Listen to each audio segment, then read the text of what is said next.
It started with a chess match. Others noted it, others warned me, but I didn't see. Still, if chess is a game of war and you are willing to cheat with your new proclaimed love, what does that say about you?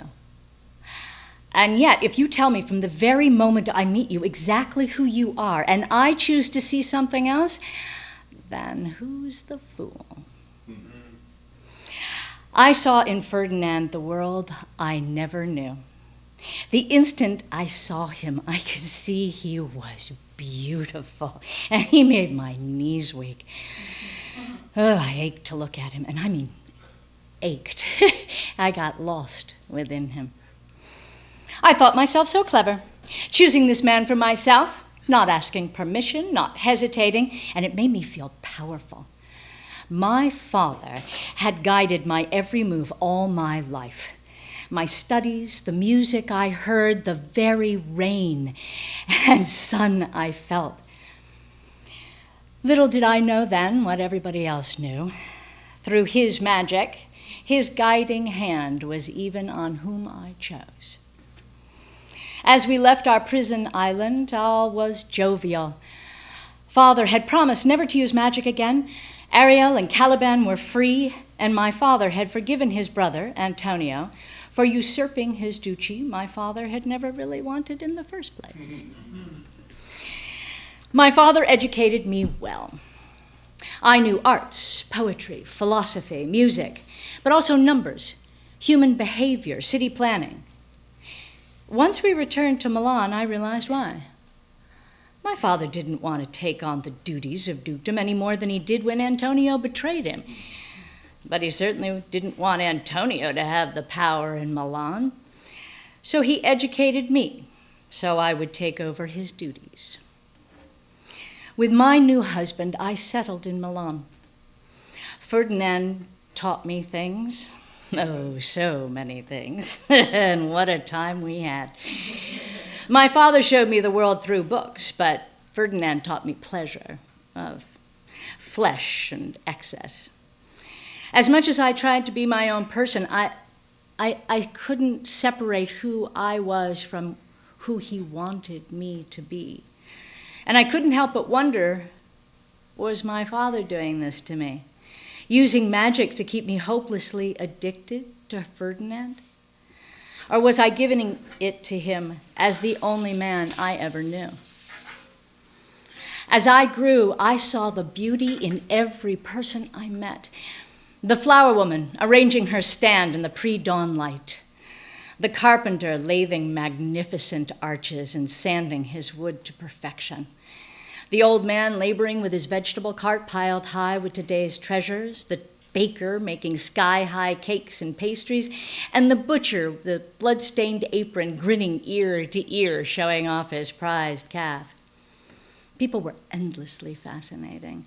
And I realized I didn't need the guidance of my father anymore. I went into my duties with newfound joy and spent hours finding ways to make the townspeople's lives better. If the butcher wrapped his meat and washed his blood, the flies wouldn't spoil the vegetables. And the rats wouldn't come and eat all the rotten fruit. The rats couldn't spread disease and kill the butcher's herd. We built aqueducts for clean water, tamped down roads so the merchants could come and go with ease. As I spent more time as Duce of Milan, Ferdinand got more and more jealous. You don't need me anymore. How can you be so happy away from me? Well, these questions baffled me. I don't love you less. My life is fuller. Shouldn't that make you happy too? I didn't understand how fragile a man's ego is, and once it's bruised, there's no going back. In my naivete, I ran to his side and I did everything I could to bring him joy. He said it was time for us to move to Naples so he could take his rightful place with his father, the king.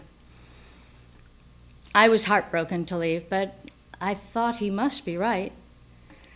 I went to my father and I told him it would be a disaster if Milan were left without a duke right now.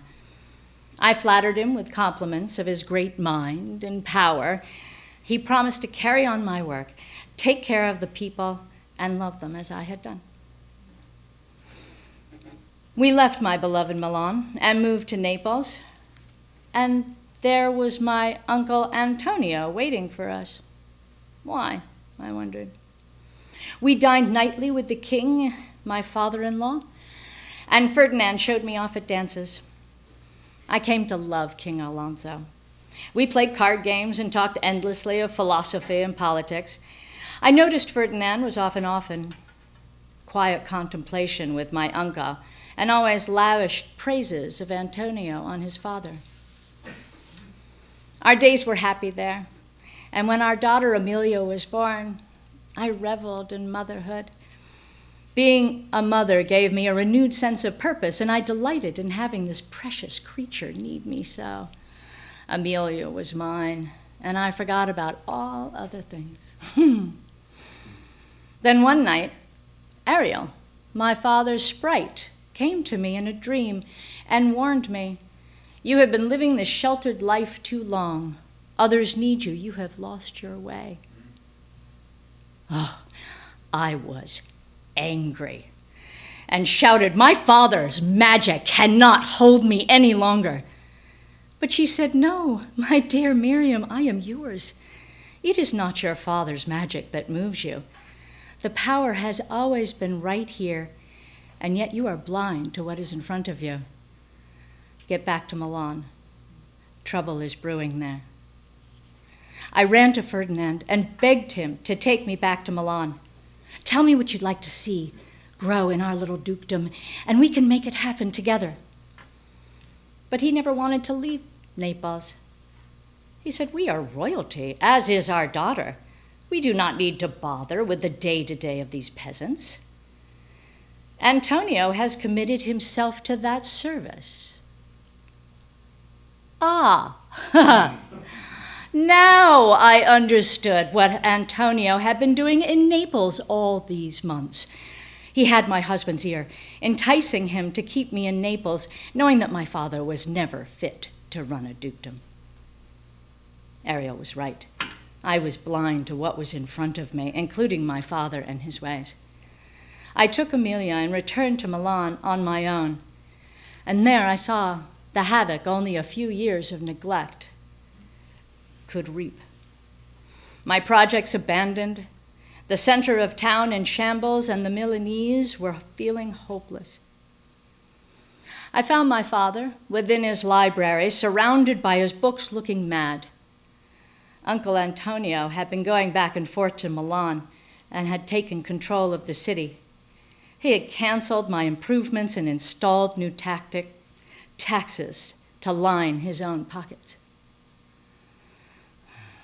All my life, I had been surrounded by men who thought of no one but themselves. My father would abandon his own people for his studies. My uncle would sell his soul for just a little more power, and my own husband thought Amelia and me only as possessions to gaze at from a distance. How is it that we women defer to men, doubt our power, and give away our very magic? I would not leave that legacy to my daughter. With my own arts, I created a pageant for the summer solstice that would outshine anything even my father could have created with his.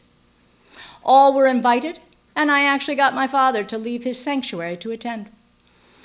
As Ferdinand and Antonio arrived, looking confused, my heart was in my throat. Laid out in front of them was a table so magnificent, filled with the butcher's finest meats, a cornucopia of the old vegetable man's delicacies, and cakes so beautiful they were all entranced.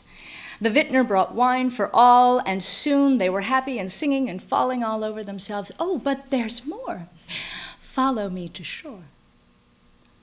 There, right at the water's edge, stood an amber wooden boat as smooth as the sea, and adorned along the rails were the most fragrant flowers that Milan had to offer: white lilies, poppies, oleanders, bougainvillea. I called for Ariel, and she came singing a song so sweet. Ferdinand, Antonio, and my father floated aboard with an uncontrollable desire to set sail and chase the setting sun.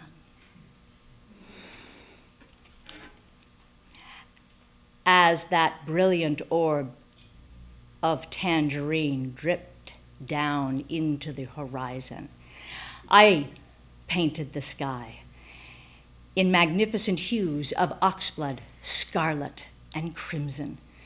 The sun set and the sky settled into a majestic purple. Everyone gazed at the beauty in wonder. Holding Amelia tight in my arms, I waved as I set all three on their way.